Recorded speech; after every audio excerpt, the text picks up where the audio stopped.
जहां एक तरफ इंडिया चैंपियन बना T20 वर्ल्ड कप 2024 का, वहीं दूसरी तरफ दो पिलर्स जो कि टीम इंडिया के माने जाते हैं, एक तरफ Rohit Sharma the captain and Virat Kohli the main player for team India. इन दोनों प्लेयर्स ने ये डिसाइड किया that T20 format is enough for them and they will hang their boots, और यंगस्टर्स को अब मौका देंगे कि वो आगे हैं। जनरली ऐसा होता नहीं है, इतने हाई नोट पे कौन छोड़ के जाता दो इकट्ठे।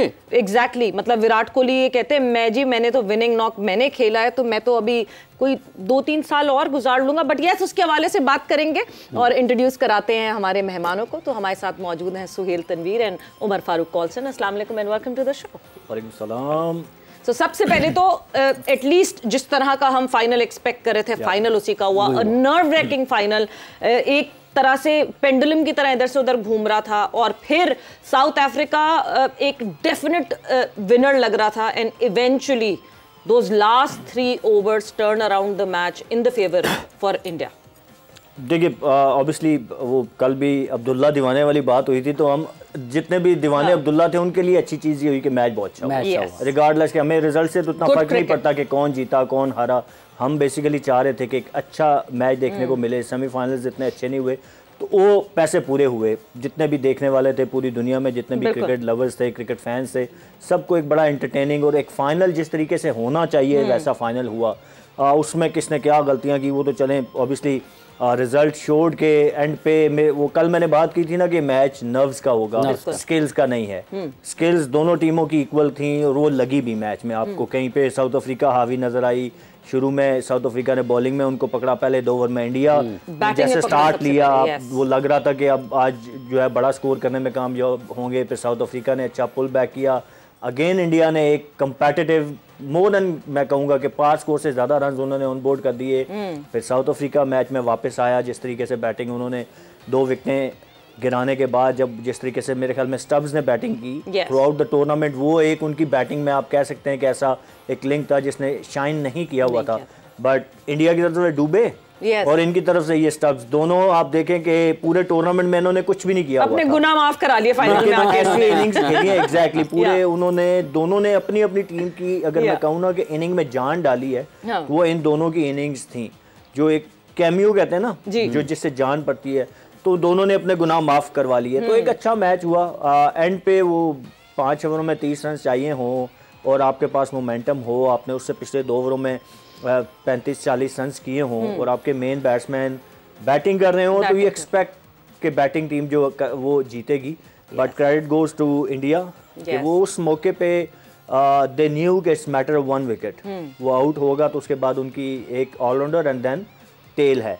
तो इन क्रंच मोमेंट में यू नेवर नो, क्योंकि जितने मर्जी बड़े ऑलराउंडर आप हों या बैट्समैन हो ना, वर्ल्ड कप का फाइनल हो, और जो लास्ट मोमेंट्स होते हैं ना वो मैटर करते हैं। तो इंडिया ने वो मोमेंट्स जीत के तो वर्ल्ड कप अपने नाम किया। तो ओवरऑल एक बड़ा अच्छा मैच हमने देखा, और मैं नहीं कहूँगा कि बेस्ट टीम जीती है, मेरे ख्याल में बेस्ट नर्व्स को कंट्रोल करने वाली टीम जीती है। दोनों टीमें बेस्ट थी जिन्होंने फाइनल खेला, बट नर्व्स कंट्रोल करने की जहाँ बात आई तो वो India was better and ahead from south Africa and eventually they one the final. जैसे सुहेल, आपने 3 आखिरी ओवर्स की बात की कि रन्स बिल्कुल करीब करीब ही थे, उसके को बहुत फ़र्क नहीं था। पाकिस्तान के खिलाफ भी 42 गेंदों पर 42 थे। तो ये जहाँ तक फिर फास्ट बॉलिंग है उनकी, हैसियत फास्ट बॉलर, आप इन दोनों चीज़ों को अगर हम देखते हैं तो ये एक ऐसी जगह पर जहाँ पे मैच आपने वापस लिया अपने हाथ में फास्ट बॉलर्स में। Bumrah was the difference. Yes, वो आप कहेंगे कि क्लासन का आउट हार्दिक पांड्या ने किया, बट जो ओवर बुमराह ने किया, जब 4 ओवरों में 26 रन चाहिए थे, वो 2 रन पे उन्होंने ओवर कर दिया। एंड देन वो अर्शदीप ने आके ओवर किया। वहाँ से मेरे ख्याल में जो डिफरेंस सारा क्रिएट किया ना, वो इसका बुमराह का था। बुमराह ने वो होप दी शायद थ्रू आउट द टूर्नामेंट, अभी भी हम कुछ कर सकते हैं। Throughout the tournament Bumrah was the man to go for Rohit Sharma, और उन्होंने डिलीवर भी किया। किसी एक मौके पे, किसी एक जगह पे भी ऐसा नहीं हुआ कि जब कैप्टन ने उनसे कोई डिमांड की हो तो और वो फुलफिल नहीं की हो। तो having Bumrah in your team, I think ये इतनी बड़ी लग्जरी है कि जो बाकी किसी टीम के पास नहीं थी। और अगर मैं कहूँ कि बुमराह ने बॉलिंग में अकेले वो टूर्नामेंट जितवाया, ना सिर्फ मैच, तो वो गलत नहीं होगा। It's not about number of wickets, it's about the impact, जो आप इम्पैक्ट डालते हैं। आप देखें कि वो बैट्समैन सेटल खेल रहे थे और बुमराह आए तो उनके खिलाफ वो और मैं मुझे थोड़ा अजीब भी लगा कि इतना ज़्यादा शेल में वो चले गए, बैक इन टू शेल के मतलब 5 विकेटें थी आपके पास, मिलर साथ खड़े थे, at least you try to take single, rotate तो करने की कोशिश करते हैं ना, that's a different story. But वो बुमराह का प्रेशर इतना ज़्यादा था उनके ऊपर कि आप देखें कि उनसे सिंगल भी नहीं निकाला जा सका, रिवर्स हो रहा था बट वो इतना अनप्लेबल नहीं हो रहा था कि मैं कहूँ कि बहुत लंबा रिवर्स स्विंग हो रहा था जिसकी वजह से बहुत मुश्किल आ रही थी। It was about skills, Bumrah की स्किल्स जो है वो डिफरेंट थी बाकी बॉलर से, और जब बुमराह ने डिलीवर किया तो आपको एक होप मिल गई। जब भी नीचे लगी हुई टीम को आप वापस आने देते हैं ना, मैं पूरे शो में ये बात करता रहा हूँ, वो ऑस्ट्रेलियन अप्रोच की बात कर रहा हूँ कि वो नहीं आने देते, क्योंकि जब भी किसी नीचे लगी हुई टीम को आप एक होप दे देते ना, तो फिर मोर देन 70-80% वो नीचे लगी हुई टीम बाउंस बैक करने का जीत जाती है। सो you don't want to do that. You cannot do that. जब आप वो करते हैं तो वही हुआ रिजल्ट। आपने देखा कि वो कहाँ रन बॉल था तो आखिरी ओवर में 16 रन चाहिए। वैसे बिल्कुल, ये वैसे बहुत सही एक कहावत है that batters win you matches and bowlers win you tournaments. 34 for 3 से बैटर्स की तरफ जरा आते हैं, 34 for 3 से 176 पुट अप करना सबसे पहले, तो मुझे लगता है कि वो सबसे पहला इम्तिहान था जिसमें टीम इंडिया पास हुई। देखिए, इंडिया कल विराट कोहली का जो था, आपको पता है 2 दिन पहले से शुरू हो गया था कि Virat Kohli is the one who was gonna make a difference. किसी को नहीं पता था कि वो शायद ये अनाउंस करेंगे कि मेरा लास्ट।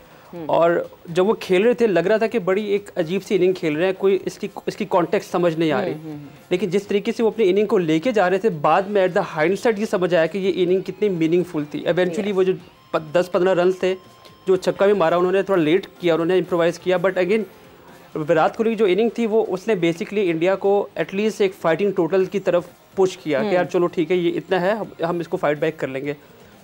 अब मैं थोड़ा पीछे जाऊंगा, जो आपने बात की, मुझे सबसे बड़ी खुशी ये है कि 2 बेस्ट टीम इस टूर्नामेंट, क्योंकि जब आप 20 टीम्स टूर्नामेंट की बात करते हैं तो किसी ना किसी टीम का एक तुक्का लग जाता है, किसी ना किसी टीम को एक एडवांटेज मिल जाता है। लेकिन बेस्ट टीम जो थी वो कल 2 खेली थी, और बेस्ट टीम जब खेल रही होती है तो छोटे छोटे मार्जिन होते हैं जहाँ पे आप एक गेम को अपने आप की फेवर में कर पाते हो। तो आई थिंक वो जो कल डिफरेंस था बुमराह ने तो किया, लेकिन उससे पहले जो उन्होंने जो ब्रेक, एक हम जो बात कर रहे थे पहले हम बात कर रहे थे जो पांड्या को ओवर दिया, आई थिंक पांड्या का ओवर वो था सेटअप, कि वो सेटअप था बेसिकली जो उन्होंने गेम को वापस पुल बैक किया। और T20 फॉर्मेट में जब हम 30 ओवर 30 की बात करते हैं, आमतौर पे इतने कम रन होते हैं कि ये 2 ओवर में क्या 1 ओवर में बन जाते हैं, तो इसलिए कोई इतना मेजर। लेकिन इंडिया ने ये प्रूव किया कि it's not just about batting, it's about bowling as well, और आप कितनी एक्यूरेट बॉलिंग करते हैं। And not just bowling, it's the street smartness. हम जो सेटअप की बात कर रहे हैं, दैट पंत का जो मोमेंटम ब्रेक करना, पंत का वो जो जमीन पे पड़ जाना, वो पट्टियां लगवाना, वो टाइम, एंड उसके फौरन बाद वापस आते ही वो विकेट हासिल करना, that is all part of the script. And this is not cheating, I believe this is the positive way of going forward. What do you से? तो वो एग्जैक्टली जब आप 8 या 9 ओवर में जब वो सेट हो गए हुए थे, जैसे सुहेल बात कर रहा था कि वो एकदम मोमेंटम अपनी फेवर में ले आए थे, 10 ओवर हो गए, 11 ओवर, तो हमें फील आ रहा था कि अभी बुमराह को लाएंगे, अभी बुमराह को लाएंगे, लेकिन उन्होंने सेटअप किया गेम को। जितना डीप लेके जाते हैं साउथ अफ्रीका ने हारना था, और एग्जैक्टली उन्होंने ये कोशिश की, ये कोशिश करें कि गेम को डीप लेके जाए और हमारे पास मौका मिले और हम इनको वापस पकड़े। जो पाकिस्तान की आपने मिसाल दी कि पाकिस्तान भी सिचुएशन में था और साउथ अफ्रीका भी सिचुएशन में था, डिफरेंस सिर्फ ये था कि south Africa had that very strong momentum in favour of Pakistan का हिट एंड मिस था। हमें नहीं पता था कि पाकिस्तान किसी डायरेक्शन में जा रहे हैं, साउथ अफ्रीका प्रॉपर डायरेक्शन में जा रहा था। फाइनल गेम है, आपके पास अगला गेम ये मेक एंड ब्रेक है, ख़त्म है, उसके बाद अपने घर जाएंगे आप। तो आई थिंक वो मोमेंटम लेके जा रहे थे, और वो जो डिफरेंस पाकिस्तान लोग कंपेयर कर रहे हैं, आई थिंक वो कंपैरिजन कुछ बनता नहीं है, कुछ सेंस बनती नहीं है। ओवरऑल खुशी इस चीज़ की कि वन साइडेड गेम नहीं हुआ, बिकॉज बहुत ज़्यादा क्रिटिसिज्म मिला कि इंडिया को बहुत सी फेवर्स दी गई, ये किया गया, वो किया गया, बट एक बहुत ही कांटेदार मुकाबला हुआ। और इंडिया ने अगर गेम जीता है तो अपने बलबूते पे जीता है, उन्होंने ग्राउंड में जीता है, जिस तरीके से बुमराह ने किया, जिस तरीके से पांड्या ने किया, सूर्या का कैच वो भी कंट्रोवर्सी क्रिएट हुई है, बनाया हुआ है। वैसे वो भी हम जरा गौर से देखेंगे, हम भी जरा फोकस करके यहाँ पे देखने की कोशिश करेंगे, बट इवेंचुअली टीम इंडिया जो है वो चैंपियन बन चुकी है। अब जिसने जो कंट्रोवर्सी ढूंढनी वो ढूंढे। बट ब्रेक पर जा रहे हैं और ब्रेक से जब हम वापस आएंगे तो जो बात ये कंपैरिजन की हो रही है कि इंडिया जो पाकिस्तान इस कंडीशन में था, साउथ अफ्रीका उस कंडीशन में था, उसका डिफरेंस उमर ने जरूर बताया। हम उस पर जरा डिटेल में और बात करेंगे after the short break. And welcome back to जोर का जोर T20 वर्ल्ड कप 2024 स्पेशल। बात हमारी हो रही है फाइनल के हवाले से, India versus South Africa. India जिसमें बनी champion of T20 world cup 2024। Break पे जाने से पहले हमारी डिस्कशन हो रही थी कि एक जिस तरह साउथ अफ्रीका ने ये पूरा एंड जिस तरह हुआ इस फाइनल का, पाकिस्तान की याद आ गई अचानक से, बिकॉज इंडिया के अगेंस्ट जब पाकिस्तान खेल रहा था तो एग्जैक्टली इसी तरह का सिनेरियो हो रहा था। बट उमर का ये कहना है कि south Africa was in a momentum और पाकिस्तान जो है वो वैसे ही शेकी था, वो उस मोमेंटम में नहीं था। बट कहीं ऐसा हुआ कि उस टाइम पे आपको पाकिस्तान टीम की याद आई हो? सोशल मीडिया पे हर जगह यही लिखा हुआ है कि इस सिचुएशन में दो ही टीमें हार सकती थी। हाँ। एक कल हार गई और एक पहले हारी थी। हाँ। बट ये फाइनल में खेल रही थी। हाँ, और फाइनल में खेल के हारी है। नहीं, आई थिंक दोनों की सिचुएशन डिफरेंट थी। हम 120 चेज कर रहे थे, हमें शुरू से 6 रन चाहिए थे पर ओवर। इनको आप देखें तो दे वर चेजिंग 178 177, तो 9 रन पर ओवर। फिर बीच में जो सारा एपिसोड हुआ, then they with because of Klaasen की जो इनिंग थी उसकी वजह से मैच में वापस के आए, बल्कि एक किस्म का मैच इन्होंने छीन लिया था। बस वो फिनिशिंग लाइन ही थी जो ये, और वो अपनी नर्व्स की वजह से क्रॉस नहीं कर सके, तो वो कंपैरिजन नहीं बनता। हाँ, आप ये कह सकते हैं कि हम जो मैच वहाँ पे हारे यूएसए वाला वो सिमिलैरिटी आप निकाल सकते हैं कि उसमें भी आप विनिंग पोजीशन में थे। 3 बॉलों पे 12, आपका बेस्ट बॉलर बॉलिंग कर रहा हो और दूसरी टीम का बेस्ट बैट्समैन बैटिंग नहीं कर रहा था। ठीक है, तो वो एक सिमिलैरिटी बनती है सिचुएशन की। यहाँ पे 5 ओवरों में 30 था, वहाँ पे 3 बॉलों पे 2 छक्के थे। ठीक है, तो वो एक सिमिलैरिटी बनती है। बट ओवरऑल आई गेस के मैं इंडिया को क्रेडिट दूंगा, वही नर्व्स की गेम थी। इनसे नर्व्स अपनी कंट्रोल नहीं हुई। जहाँ क्लासन आउट हुए थोड़ा सा इनको मोमेंटम गया, जहाँ पे यानसन आउट हुए तो उसके बाद शायद वो बिलीव खत्म हो गया। वो बिलीव ही खत्म हो गया। आप देखिए कि बिल्कुल टोटली आप शेल में चले गए ना, कि मतलब एटलीस्ट आप वाइड बॉल क्रिकेट में रोकते भी हैं तो you look to take single. वो बिल्कुल ही टेस्ट मैच की तरह बिल्कुल आप फील्डर अंदर आ गए। वहाँ पे थोड़ा सा आप जो क्रिकेट खेल रहे थे आपको वही खेलनी चाहिए थी। आप मैच में किस वजह से वापस आए थे? चाहे वो स्टब्स की इनिंग आप देखें, स्टब्स ने आके अटैक किया तो मैच वापस आए ना, रोकने से तो नहीं आए। वो चाहे आप क्विंटन डिकॉक की इनिंग की बात करें, वो भी अटैक कर रहे थे। फिर क्लासन की देखें तो आप अपना मेथड से आपको हटना नहीं चाहिए था। मेरा पॉइंट ये है, वो जब आप मेथड से हटे, आपने इंडिया को चांस दिया मैच में वापस आने का, और फिर जब वो वापस आए तो उन्होंने आपको मैच में वापस नहीं आने दी। बिल्कुल। So you don't let opposition, मतलब आप सोचे ना, वही बात जो सिमिलैरिटी अगर मैं बात करूं, वो मैच हमें भी चाहिए था रन बॉल 6 ओवरों में 40, and we ended up needed 32 और 31 इन 3 ओवर्स। तो हमने वो 3 ओवर इतने बुरे खेल लिए कि हम 10-6 की जो हमें एवरेज चाहिए थी वो हमने 11-12 पे ले गए। Same goes to South Africa कि आप देखें कि जो आपका रन बॉल था वो 3-4 ओवरों में आपने 13 रन किए, and you ended up needed 16 run in 1 over. और विकेटें भी या तो ना आप सारे आउट हो जाएं। इन 4-5 ओवरों में आउट भी आपके 2 ही हुए, 4 आउट थे तो आपने एंड पे 7 आउट आपके हुए। तो मेरे ख्याल में थोड़ा सा दे मिस द ट्रिक कि वो क्लासन के आउट होने के बाद एंड देन यानसन के आउट होने के बाद वो बिल्कुल ही कंप्लीटली शेल में चले गए, स्ट्राइक रोटेट नहीं किया। या मिलर को चाहिए था कि वो एक एंड से कहते उसको कि भाई, खासकर जब last ball of the over थी ना, 2 ओवरों में 13 बॉलों पे 21 चाहिए, तो वहाँ पे वो अगर बल्ला घुमाते भी वो आउट भी हो जाते तो पीछे 3 विकेटें तो थी बिल्कुल।